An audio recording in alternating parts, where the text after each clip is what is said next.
Chapter 3 tonight. If you've been following along, you know where we left off. If you're just finding me, come rest for a while as I read Chapter 3 from The Secret Garden. Chapter 3 Across the Moor. She slept a long time, and when she awakened, Mrs. Medlock had bought a lunch basket at one of the stations, and they had some chicken and cold beef and bread and butter and some hot tea. The rain seemed to be streaming down more heavily than ever, and everybody in the station wore wet and glistening waterproofs. The guard lighted the lamps in the carriage, and Mrs. Medlock cheered up very much over her tea and chicken and beef.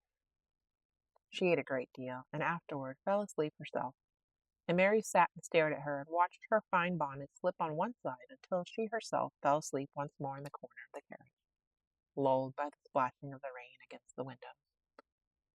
It was quite dark when she awakened again. The train had stopped at a station, and Mrs. Medlock was shaking her. "You have had a sleep," she said. "It's time to open your eyes. We're at Thwaite Station, and we've got a long drive before us." Mary stood up and tried to keep her eyes open while Mrs. Medlock collected her parcels. The little girl did not offer to help her, because in India, native servants always picked up or carried things, and it seemed quite proper that other people should wait on one. The station was a small one, and nobody but themselves seemed to be getting out of the train. The station master spoke to Mrs. Medlock in a rough, good-natured way, pronouncing his words in a queer, broad fashion, which Mary found out afterwards was Yorkshire. "I see thou's got back," he said. "And that's Brow the young one with thee?" "Aye, that's her," answered Mrs. Medlock, speaking with a Yorkshire accent herself, and jerking her head over her shoulder toward Mary. "How's thy missus?" "Well now, the carriage is waiting outside for thee." A brougham stood on the road before the little outside platform. Mary saw that it was a smart carriage and that it was a smart footman who helped her in. His long waterproof coat and the waterproof covering of his hat were shining and dripping with rain, as everything was, the burly station master included. When he shut the door, mounted the box with the coachman, and they drove off, the little girl found herself seated in a comfortably cushioned corner. But she was not inclined to go to sleep again. She sat and looked out of the window, curious to see something of the road over which she was being driven to the queer place Mrs. Medlock had spoken of. She was not at all a timid child, and she was not exactly frightened. But she felt that there was no knowing what might happen in a house with 100 rooms nearly all shut up. A house standing on the edge of a moor. "What is a moor?" she asked suddenly to Mrs. Medlock. "Look out of the window in about 10 minutes and you'll see," the woman answered. "We've got to drive 5 miles across Missel Moor before we get to the manor. You won't see much because it's a dark night, but you can see something." Mary asked no more questions, but waited in the darkness of her corner, keeping her eyes on the window. The carriage lamps cast rays of light a little distance ahead of them, and she caught glimpses of the things they passed. After they had left the station, they had driven through a tiny village, and she had seen whitewashed cottages and the lights of a public house. Then they had passed a church and a vicarage and a little shop window or so in a cottage with toys and sweets and odd things set out for sale. Then they were on the high road, and she saw hedges and trees.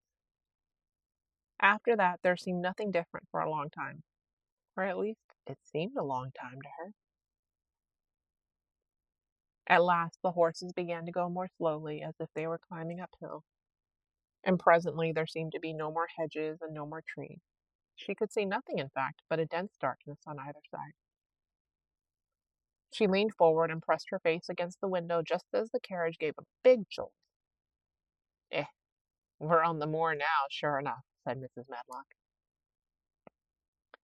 The carriage lamps shed a yellow light on a rough-looking road which seemed to be cut through bushes and low-growing things, which ended in the great expanse of dark apparently spread out before and around them. A wind was rising and making a singular, wild, low, rushing sound. It's not the sea, is it?" said Mary, looking round at her companion. "No, Not it, answered Mrs. Medlock. Nor it isn't fields nor mountains. It's just miles and miles and miles of wild land that nothing grows on but heather and gorse and broom, and nothing lives on but wild ponies and sheep.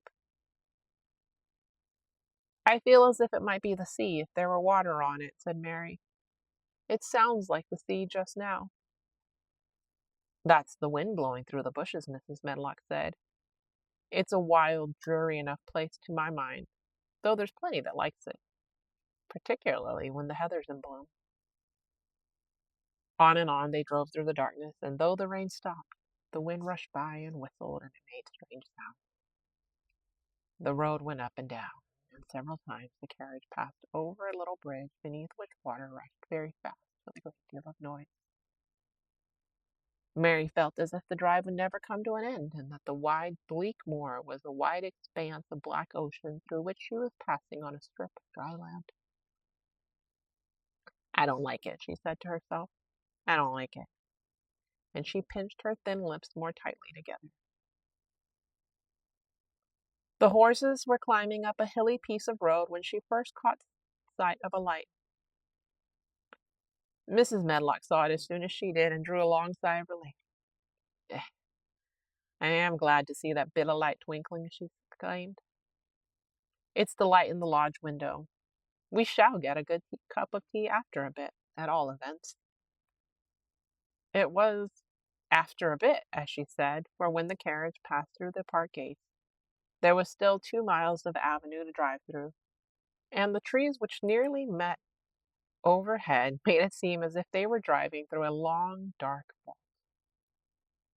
They drove out of the vault into a clear space and stopped before an immensely long but low-built house which seemed to ramble around a stone court.